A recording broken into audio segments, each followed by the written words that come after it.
I'm here with George Williamson, CEO of HMGCC, Majesty's Government's Communications Centre, which is the home of National Security Engineering.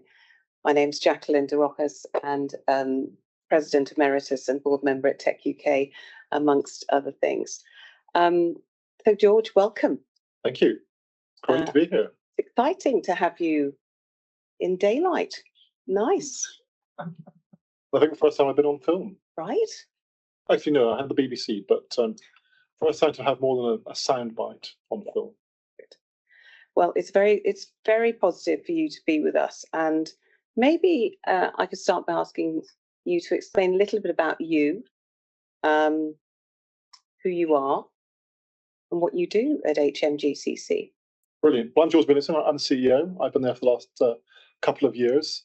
Our organisation has been around for quite a bit longer than that. So we date back to 1938, on the eve of the Second World War. We might talk a bit more about our history later. But for the last 86 years, we've been involved in producing technologies that let national security organisations do their jobs. It's an extraordinary organisation up in the Buckinghamshire countryside at Bletchley Park. We've got hundreds of engineers, technologists from a huge range of backgrounds: software engineering, mechanical engineering, hardware engineering, physicists, chemists. When you think about any discipline you can think of in science and technology, we've got folks who come from that background.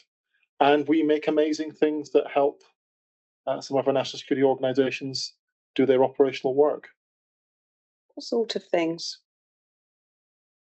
So you have to go back to our history, because obviously the kinds of things we build today, the difficulty about talking about them is that properly they belong to our customer organisations and to their operations. So it's difficult to talk about what we do today. But if you go back and look at our history, I think that gives a pretty good set of clues as to what we do. So our origin stories are all about communications. Back in 1939, it was one of the transmitters that we had built at Bletchley Park that announced that the Germans had crossed over the Polish border, and that was the start of the Second World War. We produced transmitters that were involved in a whole set of the operations during the Second World War, including D-Day. So one of the big deception operations involved us putting up transmitters along the south coast to make the Nazis think that the army was coming, as you all know, from somewhere else. So we've always done amazing engineering, and it's always been in the pursuit of an operational aim. In other words, we don't just build things for the sake of it. We build them because they let someone do something with them. Yeah. And you were talking there about working with partners and industry. Can you talk a little bit more about that? So part of the reason for becoming more public is so that we can work with partners and industry. We've done a bit of this throughout our history, but I think the hard thing for an organisation that has had no public profile is that people do not know when to come to us if they've got a great idea.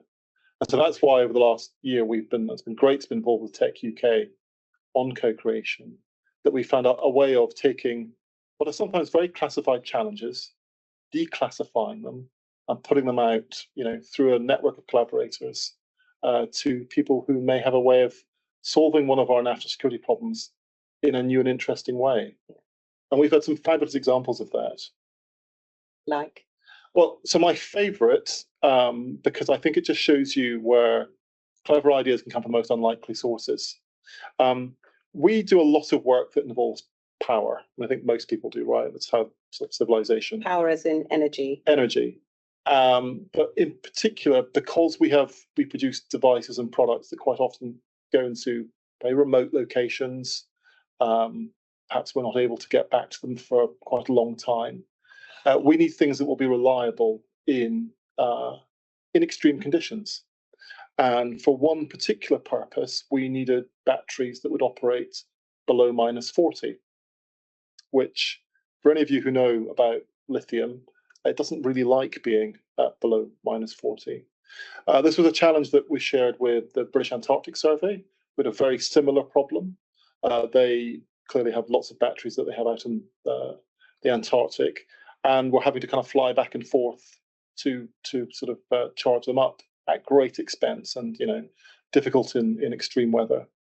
So we put this out as a challenge and got a fabulous range of responses. But the most interesting, and the one that we've been working on since to turn into a product, was an organization that works in the food distribution sector, so has no connection with national security, who gave us a technology that they use in cold warehouses for forklift trucks that sort of carry frozen peas around. So it turns out that is exactly what we needed to solve a national security challenge. So when you're describing a problem in a declassified way, and you say, I want something that needs to operate at -40, is that, and how do you frame that? I mean, can you give me an example of how the problem sounds? Well, I mean, just as you put it, Jacqueline, but what we do, what takes it from being a classified problem to an unclassified problem is we remove things like where or when or with whom. It's those things that turn, what is you remove the context. The context. I mean, what is otherwise a pretty generic problem, which is how can you power something when it's cold? Yes. But we're not telling the world where these things are being used. No. And so we find that that's actually, not everything that we do can be turned into an unclassified challenge, but lots of areas of technology lend themselves to that, particularly when we're after, some basic components or new technologies that let us solve all problems in new ways. So you might also share part of a problem that fits into a bigger picture. Absolutely. Yeah. Okay. I'm sort of, when you're talking, I know you said you were the CEO of HMGCC, but is there another specific letter of the alphabet that you might be described as?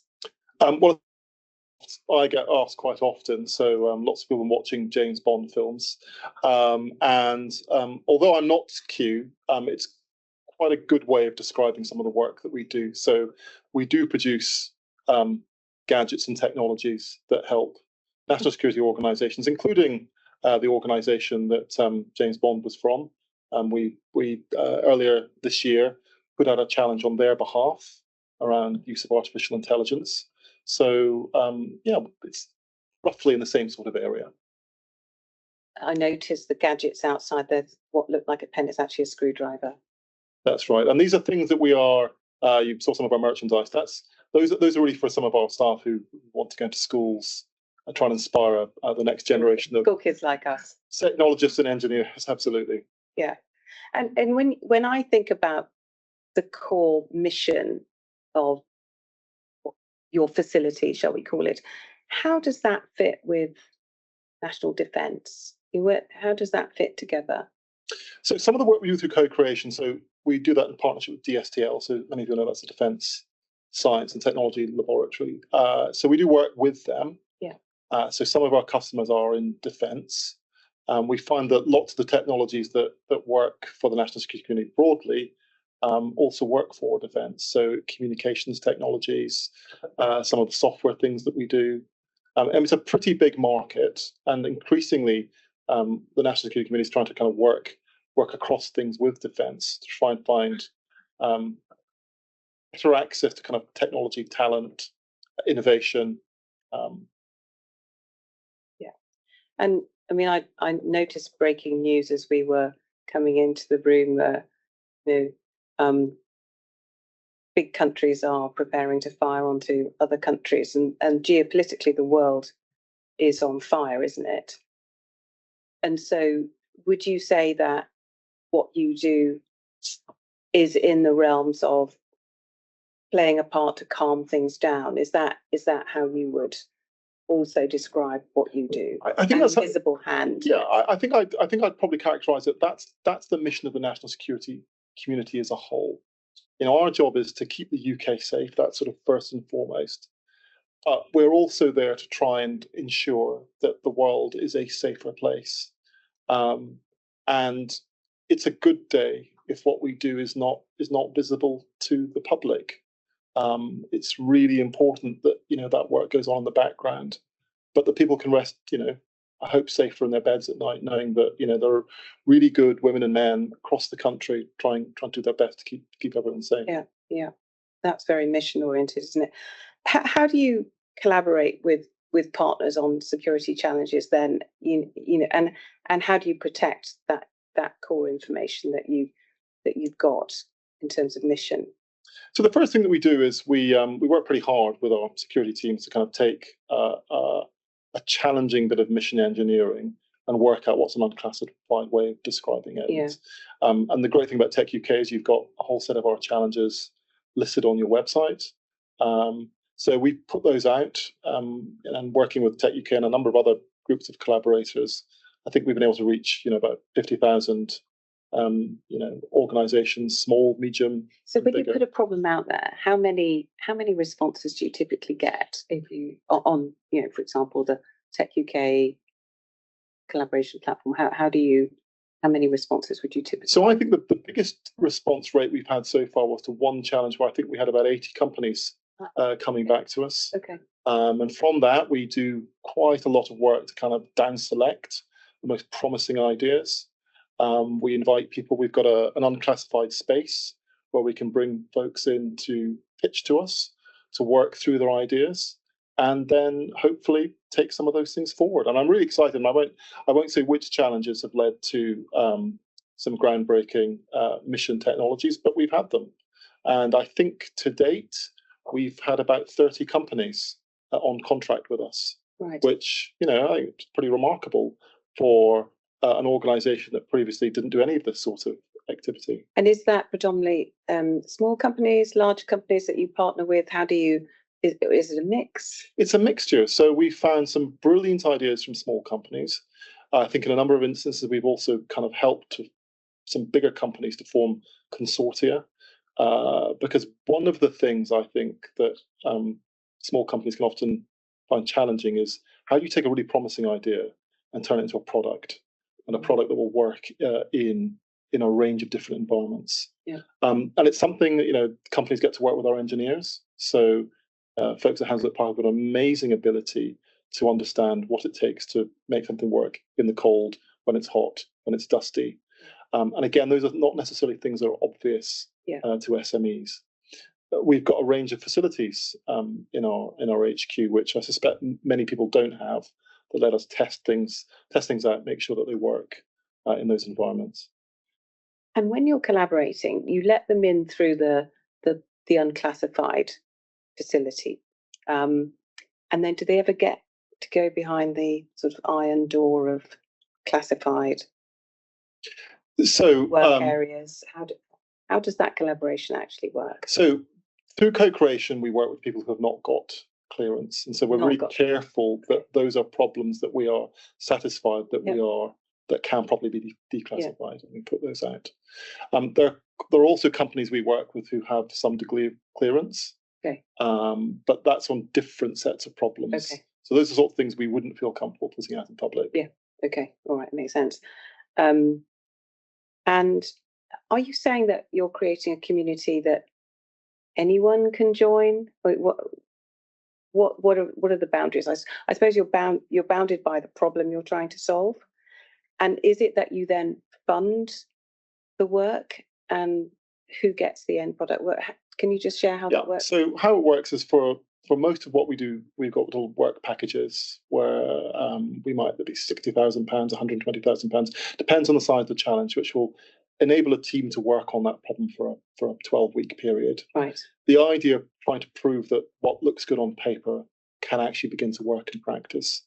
Ideas that have proven successful through that 12-week period, then we can find ways of taking those much further. So some of the challenges have led to further work downstream. But the whole point here is to find a different way for national security to work with industry. It's probably worth just sort of setting out the world that we're in right now. Back in the 1930s, when we were founded, government organizations were really good at coming up with technologies. One of the things that we produced back in 1943 was a speech encryption system, and we had Alan Turing working with us. You could expect government then to be the home of most of the science and technology research going on in the country. Now, that's simply not true in 2024. You've got a global technology industry. Many of the folks in this room will be involved in this, producing highly innovative technologies. And we want to leverage that insight and innovation, not try and compete with it.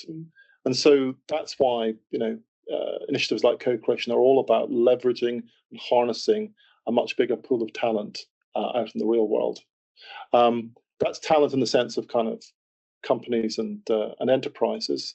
We're also, of course, by becoming public after talent in the more individual sense of getting the best people we can from around the country coming to work from us, particularly people who probably in the past have found it difficult to find their way into national security organizations. And by that, I mean women, people from ethnic minority backgrounds. I think we've had a real challenge in the past of reaching those parts of society because people have simply not known that we existed. Yeah. And the profile hasn't necessarily been a diverse one. Absolutely. Yeah. And so that's one of the things we really want to change, because the only way that we're going to be able to kind of continue to be an innovative organization is if we can bring as much talent from as many different backgrounds into the organization as possible. And why does diversity matter to you, actually? I mean, obviously, level playing field for all, but why does it matter? So, I mean, the argument about equity is really well made, but for us, it's much more than just about equity. It's about being better than our adversaries. And being better than our adversaries means having better ideas, better executed ideas. And that comes from having a range of people who think in very different ways. Yeah. And when I look at some of the most, extraordinary things that we do at HMGCC, it is from people who think in very alternative ways. And the more of those that we can have, the more likely we are to come across a solution to what very often looks like an intractable problem. Yeah.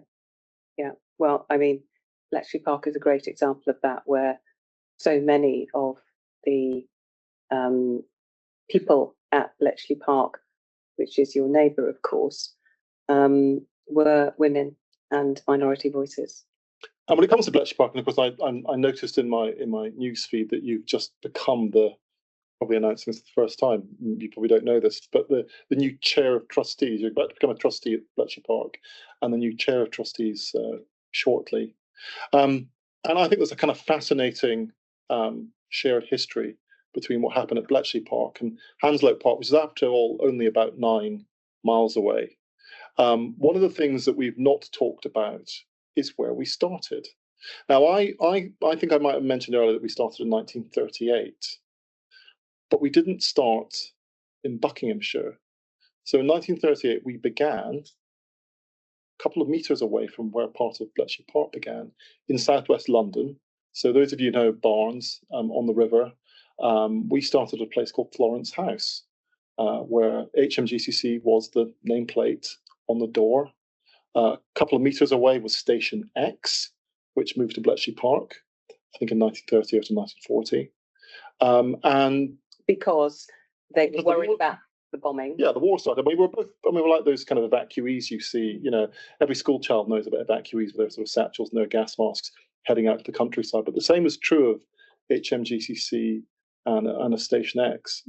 They both moved out to the countryside. So there's a fascinating shared history between what went on at Bletchley Park, which of course is pretty well known now, has been since the 70s, and what happened just up the road at Hounslow Park, which is much less well known, and united by design. By design, and of course united by some common individuals. So once Turing had done his work on Nazi ciphers at Bletchley Park, having done that, which is probably enough work for one lifetime, he headed up the road to Hounslow Park and built one of the world's first speech encipherment systems.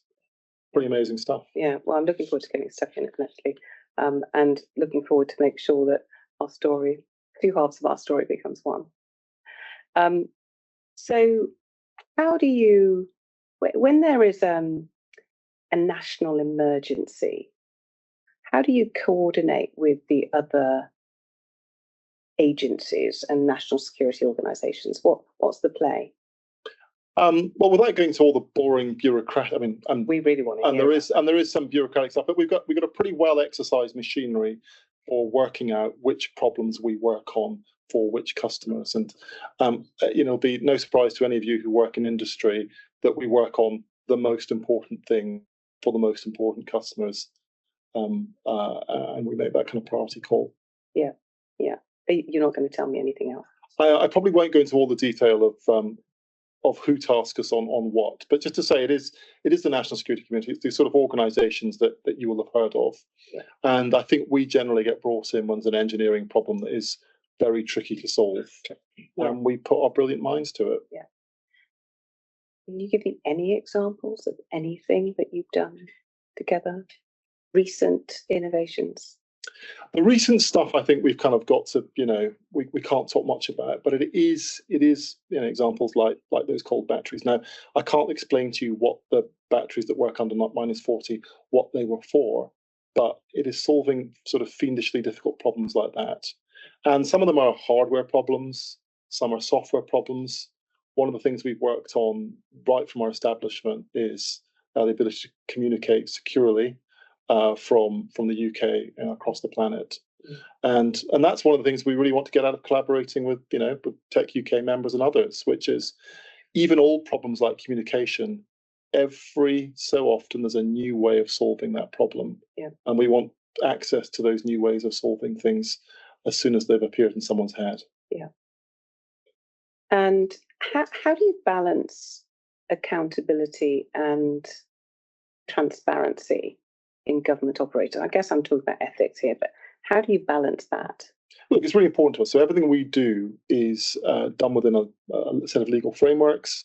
It's properly authorised, but it's also, we take into account at all times kind of what is the ethical dimension of our work, and it's something that we encourage teams to talk about so that people are really sure that what we're doing is for the safety and security of the UK. Yeah, and aligned with their own company values. Absolutely. Yeah.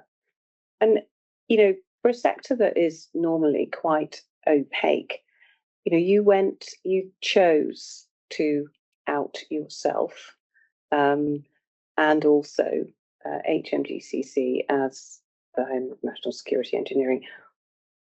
What was the motivation behind that, and what have results been because of that?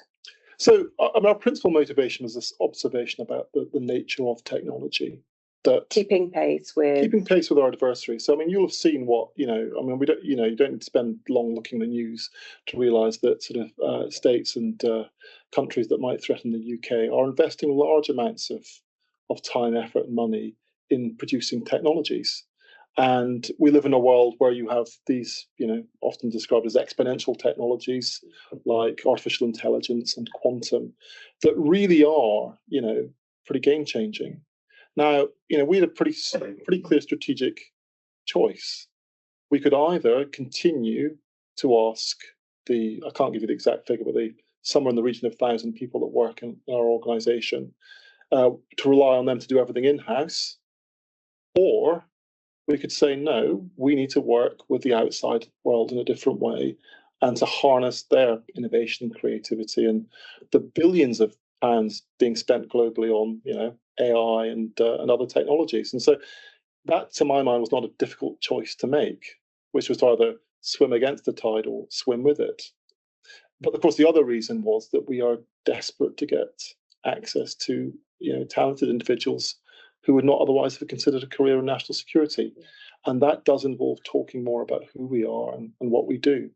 And so I'm really delighted that, to be here today, having an opportunity to start talking about who we are. And do they have to work in the park in order to be on staff, or do you have flexible working? I'm just asking because of the secure nature of. Yeah, no, the vast majority of our work is at Hounslow Park. Yeah. There are small amounts of things that we do try and make life easy for our staff. One of the things I will say is we've got a nursery on site, so we absolutely recognise the importance of making it easy for people from across the workforce to be able to participate. Yeah. And childcare is just one of those things that I think helps get people into the workforce. Yes, absolutely. Just going back to tech then, what areas of technology are most interesting to you and your team? Gosh, well, I would say just about anything you can imagine probably has an application for us. So material science at one end, we are really interested in materials that have particular properties, whether that's to do with heat or whether that's to do with the way they interact with electromagnetic spectra. We're also really interested in software. We're interested in hardware. I mean, almost anything that you're working on, in the tech industry is potentially of interest to us. Yeah. We're particularly keen to understand, how we can apply artificial intelligence in our world, which is probably somewhat different from the vast majority of organizations, because often we're thinking about things that can be deployed in the real world. They're often small in scale. They're probably not, you can't plug them in all day. So that introduces a different dimension to the problem of artificial intelligence. Yeah, makes sense. So can we talk about secrecy? What remains really secret? How long do you have to keep it secret for? And with this new way of working, how can you possibly sustain that? Because you've got so many people involved and such a much bigger community. So I think we're very careful about what we put out into the public domain. So we make the choice of putting out things that we think can be declassified. As I say, we keep those away from the kind of the actual mission context they're going to be used in. But of course, there's a wide range of other problems which we are not making public. Secrecy remains right at the heart of what we do as an organisation, and I think always will. You've seen that we're only really talking, when we get into the detail of a particular piece of technology that we've produced or work that we've been involved in. One of the difficulties of telling our story is that we really cannot go much beyond what we did in the Second World War. And for the rest of the 80 years of our history, because those stories properly belong to the organisations that we've worked with, we don't comment on them. Yeah. But what I can say is we've done some really, exciting stuff over those 80 odd years. And it's important to everybody in our organisation that we keep this stuff secret, because that at the end is what keeps people's operations secret and safe, and it's what keeps folks around this country safe. So we can expect from you and your organisation, George, more co-creation opportunities. So more problems that you will put out there on the techUK platform, as an example. We can expect the next generation of diverse talent from your organisation, but also from your on-site nursery, which is very exciting. We can expect, that whole opportunity for collaboration on the biggest national security problems funded by the Home of National Security Engineering. So, well, with that, George, thank you very much